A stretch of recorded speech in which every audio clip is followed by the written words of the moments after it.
ನಮಸ್ಕಾರ. ಇವತ್ತು ಯಶಸ್ವಿಯಾಗಿ ಸಿವಿಲ್ ಕಾನ್ಸ್ಟೇಬಲ್ ಪರೀಕ್ಷೆಯನ್ನು ನಾವು ನಡೆಸಿದ್ವಿ. 884 ಪರೀಕ್ಷಾ ಕೇಂದ್ರಗಳಲ್ಲಿ ನಾವು ಬೆಳಿಗ್ಗೆ ಪರೀಕ್ಷೆಯನ್ನು ನಡೆಸಿದ್ದು, ಮಧ್ಯಾಹ್ನ ಕೆಕೆ ಅಭ್ಯರ್ಥಿಗಳಿಗೆ 186 ಪರೀಕ್ಷಾ ಕೇಂದ್ರಗಳಲ್ಲಿ ಪರೀಕ್ಷೆಯನ್ನು ನಾವು ನಡೆಸಿದ್ದೀವಿ. 3,77,000 ವಿದ್ಯಾರ್ಥಿಗಳು ಅರ್ಜಿ ಸಲ್ಲಿಸಿದ್ರು. 3,46,47 ವಿದ್ಯಾರ್ಥಿಗಳು ಬೆಳಿಗ್ಗೆ ಪರೀಕ್ಷೆಯನ್ನು ಬರೆದಿದ್ದಾರೆ.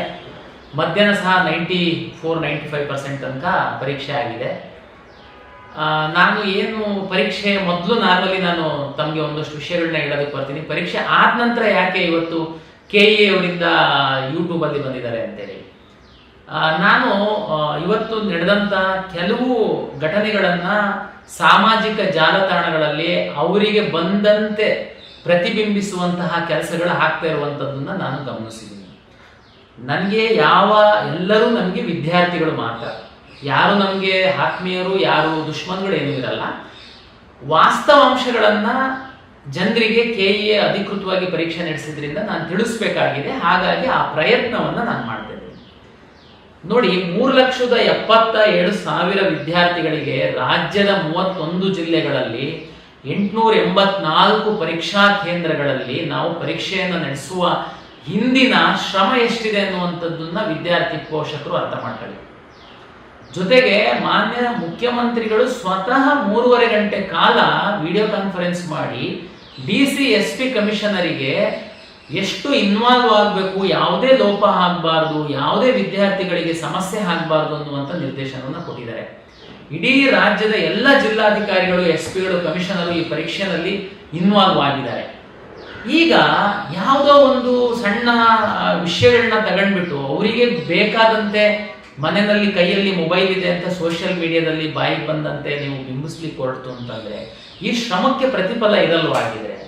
ಮತ್ತೆ ಇದು ಈ ಹಿಂದಿನ ಬೇರೆ ಬೇರೆ ರಾಜ್ಯಗಳದ್ದು ಬೇರೆ ಬೇರೆ ಪರೀಕ್ಷೆ ಸಂದರ್ಭದಲ್ಲಿ ಏನು ಕ್ವಶನ್ ಪೇಪರ್ ಲೀಕೇಜು, ಟ್ರಾನ್ಸ್ಲೇಷನ್ ಗೊಂದಲಗಳು, ಮಿಸ್ಪ್ರಿಂಟು ಏನಾದರೂ ಆಗಿದೆಯಾ? ಎಷ್ಟು ಶ್ರಮ ಹಾಕಿ ನಾವು ಯಾವುದು ಅದಾಚುರಿಯ ಹಾಕ್ದಂಗೆ ಮಾಡಿದ್ವಿ. ಓಕೆ, ಈಗ ನೇರವಾಗಿ ವಿಷಯಕ್ಕೆ ಬರ್ತೀನಿ.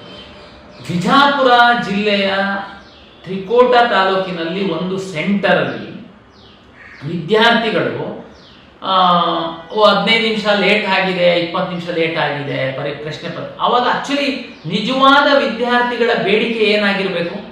10ವರೆಗೆ ಪ್ರಶ್ನೆ ಪತ್ರಿಕೆ ಕೊಡುವ ಬದಲು ನೀವು 11 ಗಂಟೆಗೆ ಪ್ರಶ್ನೆ ಪತ್ರಿಕೆ ಕೊಡ್ತಾ ಇದ್ದೀರಾ ಅಂತಂದ್ರೆ ವಿದ್ಯಾರ್ಥಿಗಳ ಬೇಡಿಕೆ ಏನಾಗಿರ್ಬೇಕು? ನ್ಯಾಯಯುತ ವಿದ್ಯಾರ್ಥಿಗಳ ಬೇಡಿಕೆ 10ವರೆ ಬದಲು ನೀವು 11 ಗಂಟೆ ಕೊಟ್ಟಿದ್ದೀರಾ ಸ್ವಾಮಿ, ಹಾಗಾಗಿ ನಮಗೆ 30 ನಿಮಿಷ ಹೆಚ್ಚುವರಿ ಸಮಯ ಕೊಡಿ. ಇದು ನಿಜವಾದ ವಿದ್ಯಾರ್ಥಿಗಳ ಬೇಡಿಕೆ ಆಗಿರುತ್ತೆ. ಕರೆಕ್ಟಾ? ಓಕೆ. ಏನಾಯ್ತು? ಪರೀಕ್ಷಾ ಕೇಂದ್ರದಲ್ಲಿ ಬಂದಾಗ OMR ಕೊಟ್ಟಿದ್ದಾರೆ, ನೀವು ತುಂಬಿ ಅಂತ. ಓಕೆ, ರಿಜಿಸ್ಟರ್ ನಂಬರು, ನೇಮ್ ಎಲ್ಲ ತುಂಬಿದ್ದಾರೆ. ದೆನ್ ಕ್ವಶನ್ ಪೇಪರ್ ಕೊಟ್ಟಿದ್ದಾರೆ. ಅವಾಗ ಅವರಿಗೆ ಅನ್ನಿಸ್ತು, ನೋಡಿ ನನ್ನ ಮುಂದೆ ಇದೆ, ಇದು OMR ಇದೆ, ಇವತ್ತಿನ ಪರೀಕ್ಷೆದು ಪ್ರಶ್ನೆ ಪತ್ರಿಕೆ ಇದೆ.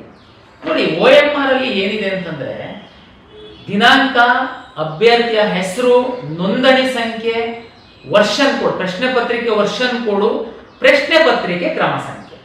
ಒಂದು ವೇಳೆ ವಿದ್ಯಾರ್ಥಿಗಳ ಅರ್ಥ ಮಾಡ್ಕೊಳ್ಳಿ, ಪ್ರಶ್ನೆ ಪತ್ರಿಕೆ ಕ್ರಮ ಸಂಖ್ಯೆ ಏನಿದೆ ಅದು ಮತ್ತೆ ಉತ್ತರ ಪತ್ರಿಕೆ OMR ಕ್ರಮ ಸಂಖ್ಯೆ ಎರಡೂ ಒಂದೇ ಆಗಿದ್ದು ಅದು ಕಡ್ಡಾಯ ಆಗಿದ್ರೆ, ಕಂಪಲ್ಸರಿ ಆಗಿದ್ದಿದ್ರೆ OMR ಒಳಗಡೆ ಮತ್ತೆ ಈ ಪ್ರಶ್ನೆ ಪತ್ರಿಕೆ ಸಂಖ್ಯೆ ತುಂಬಿ ಅಂತೇಳಿ ನಾವು ಕಾಲಂ ಕೊಡ್ತಿದ್ವಾ?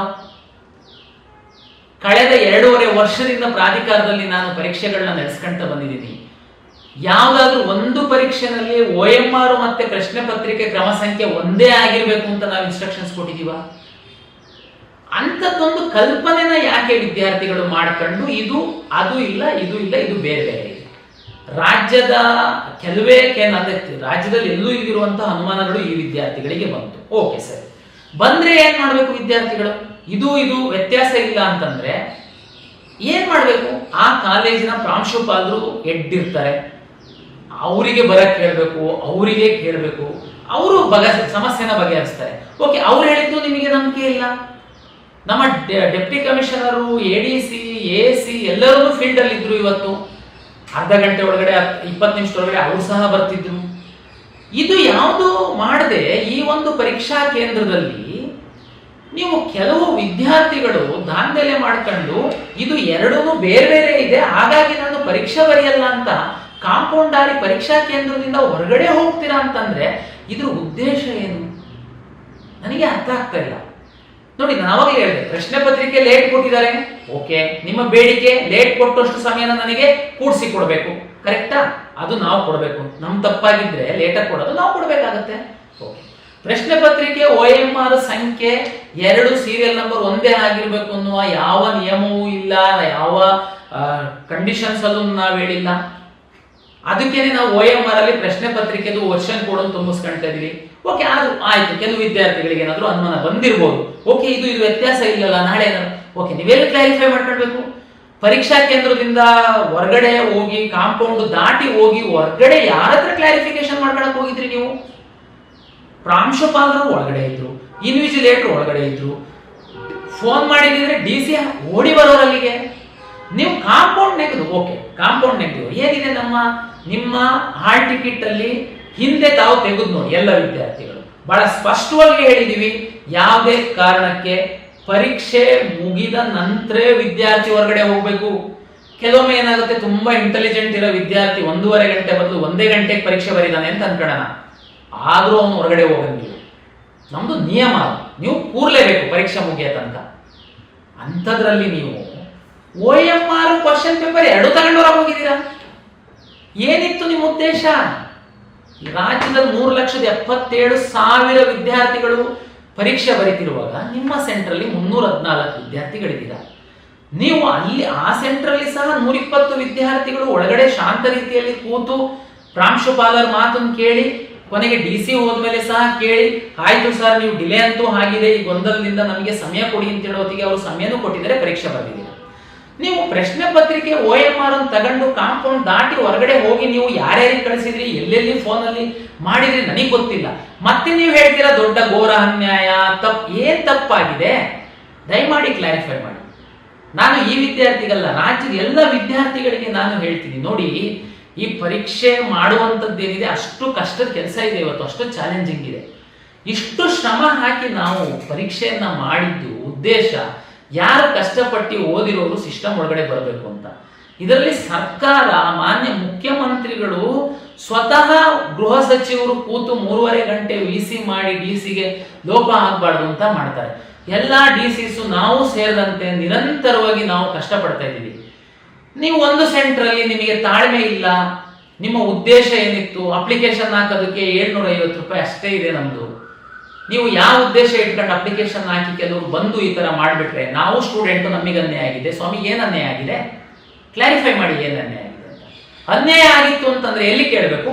ಕ್ವಶನ್ ಪೇಪರ್ OMR ತಗೊಂಡು ಕಾಂಪೌಂಡ್ ದಾಟಿ ಹೋಗಿ ನೀವು ಅನ್ಯಾಯನ ಸರಿಪಡಿಸಿ ಅಂತ ಕೇಳಲ್ಲ, ಅಥವಾ ಪ್ರಿನ್ಸಿಪಾಲಿಗೆ ಕರೆದು ನೀವು ಅನ್ಯಾಯ ಸರಿಪಡಿಸಿ ಅಂತ ಕೇಳಲ್ಲ. ದಯಮಾಡಿ ನಾನು ವಿನಂತಿಯನ್ನ ಮಾಡ್ತೀನಿ ಎಲ್ಲ ವಿದ್ಯಾರ್ಥಿಗಳಿಗೆ, ನೀವು ಅನವಶ್ಯಕವಾಗಿ ನೀವು ಪ್ರಾಧಿಕಾರದ ಮೇಲೆ, ಸರ್ಕಾರದ ಮೇಲೆ ಎಲ್ಲ ಗೂಬೆ ಕೂರ್ಸೋದಕ್ಕೆ ಹೋಗ್ಬೇಡಿ. ನಮ್ದು ತಪ್ಪಿತ್ತ ಹೇಳಿ ಸರಿಪಡಿಸೋಣ. ಕೆಲವು ಸೆಂಟ್ರಲ್ಲಿ ಹೌದು ನಮ್ದು ಅಷ್ಟು ಪ್ಯಾಕಿಂಗ್ ಸಿಸ್ಟಮ್ ಇತ್ತು, ಓಪನ್ ಮಾಡೋದು ಸ್ವಲ್ಪ ತಡ ಆಯಿತು, ಡಿಸ್ಟ್ರಿಬ್ಯೂಷನ್ ಟೈಮಲ್ಲಿ ಸ್ವಲ್ಪ ತಡ ಆಯಿತು, ಓಕೆ, DCCಗೆ ಸಂಪೂರ್ಣ ಅಧಿಕಾರ ಕೊಟ್ಟಿದ್ವಿ. ಅವರು ಅಲ್ಲಿ ಅರ್ಧ ಗಂಟೆ 1 ಗಂಟೆ ಏನು ಡಿಲೇ ಆಗಿದ್ದಂತ ಸಮಯಕ್ಕೆ ಅವರು ಸಮಯವನ್ನು ಕೊಟ್ಟಿದ್ದಾರೆ.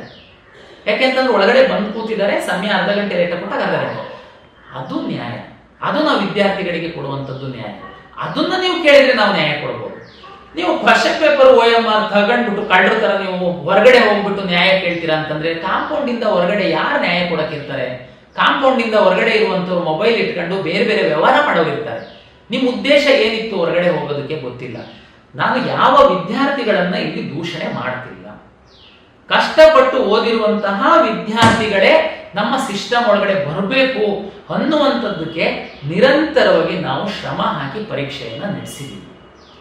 ಹಾಗಾಗಿ ವಾಸ್ತವಾಂಶ ನಿಮ್ಮ ಮುಂದೆ ಇಡ್ತಾ ಇದ್ದೀನಿ. ನೀವು ಸೋಷಿಯಲ್ ಮೀಡಿಯಾದಲ್ಲಿ ಅವ್ರ ಪರ ಇವ್ರ ಪರ ಯಾರ ಪರವಾಗಾದ್ರೂ ಇರಿ, ಆದರೆ ನೀವು ಒಂದು ಜವಾಬ್ದಾರಿಯುತ ನಾಗರಿಕನ ತರ ತಾವು ಬಿಹೇವ್ ಮಾಡಬೇಕು. ಇದರಲ್ಲಿ ಏನು ಲೋಪ ಆಗಿದ್ರೆ ನಾವು ಸರಿಪಡಿಸ್ಕೊಳ್ತಾ ಇದ್ವಿ. ಆದ್ರಿಂದ ತಾವು ದಯಮಾಡಿ ಅನಗತ್ಯ ಸುದ್ದಿಗಳನ್ನ ಹರಡಬೇಡಿ. ಹಾಗಿರುವಂಥದ್ದು ಇಷ್ಟೇ. ನಾನು ನಿಮಗೆ ಏನಾಗಿದೆ ಅನ್ನುವಂಥದ್ದು ಹೇಳಿ, ನಾವು ಯಾವ ನಿಯಮನೂ ಮಾಡಿಲ್ಲ. ನ್ಯಾಯ ಕೇಳೋರು ಒಳಗಿದ್ದು ಯಾರು ಕೇಳಿದ್ರು ಅವರಿಗೆ ನ್ಯಾಯ ಸಿಕ್ಕಿದೆ. 120 ವಿದ್ಯಾರ್ಥಿಗಳು ಪರೀಕ್ಷೆಯನ್ನು ಸಹ ಬರೆದಿದ್ದಾರೆ. ಜಿಲ್ಲಾಧಿಕಾರಿಗಳು SP ಅವರು ಸಮಗ್ರವಾಗಿ ಇದ್ರ ಬಗ್ಗೆ ತನಿಖೆಯನ್ನ ಮಾಡ್ತಾ ಇದ್ದಾರೆ. CCTV ಕ್ಯಾಮ್ರಾವನ್ನು ಪರಿಶೀಲನೆ ಮಾಡ್ತಾ ಇದ್ದಾರೆ. ಅದು ವರದಿಯನ್ನ ಕೊಡ್ತಾರೆ. ಇನ್ನೂ ಒಂದು ನಿಮಗೆ ಹೇಳೋದಾದ್ರೆ, ತಮಗೆಲ್ಲ ಗೊತ್ತಿದೆ, ಪರೀಕ್ಷಾ ಅಕ್ರಮಗಳನ್ನ ತಡೆಗಟ್ಟುವಂಥದ್ದಕ್ಕೆ ರಾಜ್ಯ ಸರ್ಕಾರ ಒಂದು ಕಾಯ್ದೆ ತಂದಿತ್ತು. ತಾವು ಮೊನ್ನೆ ನೋಡಿದರೆ ಕೇಂದ್ರ ಸರ್ಕಾರ ಸಹ ಕಾಯ್ದೆ ತಂದಿದೆ. ಪರೀಕ್ಷೆ ಅವಧಿಗಿಂತ ಮೊದಲು ತಾವು ಪರೀಕ್ಷಾ ಪ್ರಶ್ನೆ ಪತ್ರಿಕೆಯನ್ನ ಹೊರಗಡೆ ತಗೊಂಡೋಗಿರೋದು ಅಪರಾಧ ಆಗುತ್ತೆ. ದಯಮಾಡಿ ಅರ್ಥ ಮಾಡ್ಕೊಳ್ಬೇಕು. ಮುಂದಿನ ಪರೀಕ್ಷೆ ತಾವು ಬರೆಯೋ ವಿದ್ಯಾರ್ಥಿಗಳು ಅರ್ಥ ಮಾಡ್ಕೊಳ್ಳಿ. ಏನ್ ಅರ್ಥ? ಪ್ರಶ್ನೆ ಪತ್ರಿಕೆ ಲೀಕ್ ಏನ್ರಿ? ಪ್ರಶ್ನೆ ಪತ್ರಿಕೆ ಲೀಕ್ ಅಂದ್ರೆ ಇದೆ ಅಲ್ವಾ? ಪರೀಕ್ಷೆ ನಡೀತಾ ಇರುವಾಗ ಅರ್ಧ ಗಂಟೆ ಹೊರಗಡೆ ತಗೊಂಡು ಹೋಗ್ಬಿಟ್ರೆ ನೀವು ಏನದು ಲೀಕ್ ಅಲ್ವೇನದು? ಮತ್ತೆ ನೀವು ಹೆಂಗೆ ತಗೊಂಡು ಹೋಗ್ತೀರಾ? ಮತ್ತೆ ನಾವು ನಮ್ಮ ಜಿಲ್ಲಾಧಿಕಾರಿಗಳು ನಿಮಗೆ ಮತ್ತೆ ರೆಡ್ ಕಾರ್ಪೆಟ್ ಹಾಕಿ ಕರೆದು ಹೆಂಗ್ ಪರೀಕ್ಷೆ ಬರ್ಸ್ಲಿಕ್ಕಾಗುತ್ತೆ? ಅವ್ರು ಏನ್ ನಿರ್ಧಾರ ಮಾಡಿದ್ದಾರೆ ಎನಿವೆ ನಾವು ವರದಿ ತರಿಸ್ಕೊಂಡು ಅದ್ರ ಬಗ್ಗೆ ನಾವು ಸರ್ಕಾರಕ್ಕೆ ವಿವರವಾದ ವರದಿಯನ್ನ ಕೊಡ್ತೀವಿ. ಪರೀಕ್ಷೆ ಎಲ್ಲಾ ಕಡೆ ವ್ಯವಸ್ಥಿತವಾಗಿ ಆಗಿದೆ. ಯಾವುದೇ ಪ್ರಶ್ನೆ ಪತ್ರಿಕೆ ಲೋಪ ಆಗಲಿ, ಯಾವುದೇ ಸೋರಿಕೆ ಆಗಲಿ, ಮತ್ತೊಂದಾಗ್ಲಿ ಯಾವುದೂ ಇಲ್ಲ. ಅಷ್ಟು ನಾವು ಶ್ರಮ ವಹಿಸಿ ನಾವು ಮಾಡಿದೀವಿ. ನಮ್ಮ ರಾಜ್ಯದ ಎಲ್ಲ ಜಿಲ್ಲಾಧಿಕಾರಿಗಳು, ಪೊಲೀಸ್ ವರಿಷ್ಠಾಧಿಕಾರಿಗಳು, ಕಮಿಷನರು ಇದರಲ್ಲಿ ಇನ್ವಾಲ್ವ್ ಆಗಿ ಕೆಲಸ ಮಾಡಿದ್ದಾರೆ. ಹಾಗಾಗಿ ದಯಮಾಡಿ ಅನಗತ್ಯವಾಗಿ ತಾವು ಸೋಷಿಯಲ್ ಮೀಡಿಯಾದಲ್ಲಿ ಸುಮ್ಮನೆ ಒಂದು ಗಾಳಿ ಸುದ್ದಿ ಹರಡಿಸುವಂತ ಪ್ರಯತ್ನ ಮಾಡಬೇಡಿ. ಅದ್ರದ್ದು ಪರಿಣಾಮ ಸಹ ಗಂಭೀರವಾಗಿರುತ್ತೆ. ಹಾಗಾಗಿ ತಾವು ಜವಾಬ್ದಾರಿಯುತವಾಗಿ ವರ್ತಿಸಬೇಕು ಅಂತೇಳಿ ನಾನು ವಿನಂತಿಯನ್ನ ಮಾಡಿಕೊಳ್ತೀನಿ. ಮುಂದುವರೆದು ಮೊದಲ ಬಾರಿಗೆ ನಾವು 6 ಜಿಲ್ಲೆಗಳಲ್ಲಿ ಸ್ಕ್ಯಾನಿಂಗ್ ಸೆಂಟರ್ ಸೆಟಪ್ ಮಾಡಿದೀವಿ. ತಾವೀಗ ನೋಡ್ಬೋದು, ಈಗಾಗಲೇ ನೀವು ಎಷ್ಟು ಜಿಲ್ಲೆಗಳದ್ದು ಬೆಳಗ್ಗೆ ಎಕ್ಸಾಮ್ ಆಲ್ರೆಡಿ ಅಪ್ಲೋಡ್ ಆಗಿದೆ. ನಾವು ಯಾವುದೇ ಸಣ್ಣ ಒಂದು ಮಾಲ್ ಪ್ರಾಕ್ಟೀಸು, ವಿದ್ಯಾರ್ಥಿಗಳಿಗೆ ಅನುಮಾನ ಬರುವಂತದ್ದಕ್ಕೆ ಅವಕಾಶ ಇರಬಾರ್ದು ಅಂತ ಎಲ್ಲ ಪ್ರಯತ್ನ ನಾವು ಮಾಡ್ತಾ ಇದೀವಿ. ಇವತ್ತು ಬೇರೆ ಜಿಲ್ಲೆಗಳಿಂದ ಕೆಲವು ಜಿಲ್ಲೆಗಳೇನು ಒಂದು ಮಿಡ್ ನೈಟ್ ತನಕ ನಮಗೆ ಮುಟ್ಟುತ್ತೆ, ಅದನ್ನ ಸಹ ಬರ್ತಿದಂಗೆ ಇಮಿಡಿಯೇಟ್ಲಿ 1 ಅವರಲ್ಲಿ ಸ್ಕ್ಯಾನ್ ಮಾಡುವಂತದ್ದಕ್ಕೆಲ್ಲ ವ್ಯವಸ್ಥೆ ಮಾಡ್ಕೊಂಡು ನಾವಿರುವಾಗ ನೀವು ಅನಗತ್ಯವಾಗಿ ದಯಮಾಡಿ ಸುಳ್ಳು ಸುದ್ದಿಗಳನ್ನ ಹಬ್ಬಿಸ್ಬೇಡಿ. ವಾಸ್ತವ ಏನಿದೆ ಅನ್ನುವಂಥದ್ದನ್ನ ನಾನು ತಮಗೆ ತಿಳಿಸಿ ಹೇಳಿದ್ದೀನಿ. ಮುಂದಿನ ಪರೀಕ್ಷೆಗಳಲ್ಲಿ ಸಹ ಪರೀಕ್ಷೆ ಬರೆಯುವಂತವರು OMR ಪ್ರಶ್ನೆ ಪತ್ರಿಕೆ ಸೀರಿಯಲ್ ನಂಬರ್ ಒಂದೇ ಆಗಿರ್ಬೇಕು ಅನ್ನುವ ನಿಯಮ ಇಲ್ಲ. ಅದಕ್ಕೋಸ್ಕರನೇ OMR ಅಲ್ಲಿ ಪ್ರಶ್ನೆ ಪತ್ರಿಕೆಯ ವರ್ಷನ್ ಕೋಡು ಮತ್ತೆ ಪ್ರಶ್ನೆ ಪತ್ರಿಕೆಯ ಕ್ರಮ ಸಂಖ್ಯೆಯನ್ನ ತುಂಬುವಂತದಕ್ಕೆ ನಾವು ವಿನಂತಿಯನ್ನ ಮಾಡಿಕೊಳ್ತಾ ಇದ್ದೀವಿ. ಅದು ನಿಮಗೆ ಯಾವ ವ್ಯಾಲ್ಯೂಯೇಷನ್ ಸಂದರ್ಭದಲ್ಲೂ ನಿಮಗೆ ಪ್ರಾಬ್ಲಮ್ ಆಗಲ್ಲ. ಹಾಗಾಗಿ ಯಾರು ನ್ಯಾಯಯುತವಾಗಿ ತಾವು ಪರೀಕ್ಷೆ ಬರೀತೀರಾ, ಯಾರು ನಿಯಮಗಳನ್ನ ಪಾಲನೆ ಮಾಡ್ತೀರಾ, ಅವ್ರ ಜೊತೆಗೆ ನಾವು ಇರ್ತೀವಿ ಅಂತೇಳಿ ಹೇಳ್ತಾ, ದಯಮಾಡಿ ಯಾವುದೇ ಒಂದು ಸೋಷಿಯಲ್ ಮೀಡಿಯಾದಲ್ಲಿ ಹಾಕೋದಕ್ಕೆ ಮೊದಲು ಅದರದ್ದು ಪರಿಣಾಮವನ್ನ ಸಹ ತಾವು ವಿಚಾರ ಮಾಡಿ ಹಾಕಬೇಕು.